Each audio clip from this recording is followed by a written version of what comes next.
Nine new gen singer pumirma ng kontrata sa Star Pop.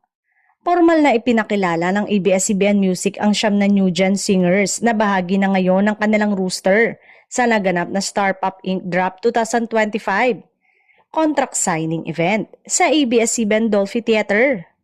Pumirma ng recording contract sina Ann Rain, Brian Chong, Dre Sugay, Enzo Almario, Jana Saplan, Jel Ray, Justin McClare, Kanisha Santos at Misha De Leon sa Star Pop na kilalang launch pad ng mga bago, matapang at inspiring voices ng Philippine music scene. Ibinahagi ni Star Pop label head Rocky Rock Santos na hindi lang tagumpay sa pag-awit ang pangarap ng ABS-CBN Music para sa mga bagong recording artist.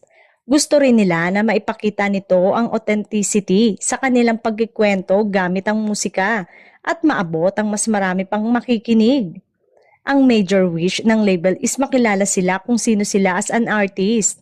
Yung authenticity nila bilang artist, gusto ko yung ma-establish yun, saad ni Rox. Bukod kay Rox, bahagi rin ng Star Pop Inc. Drop event sina ABS-CBN Music and Integrated Event Head Roxy Liquigan, ABS-CBN Music Creative Content and Operation Head Jonathan Manalo, Head ng Music Management Group na si Abby Aledo at Head of Polaris na si Rayleigh Santiago. Produkto ng iba't ibang singing competition ng ABS-CBN sina Ann Rain, Brian, Dre, Enzo at Misha.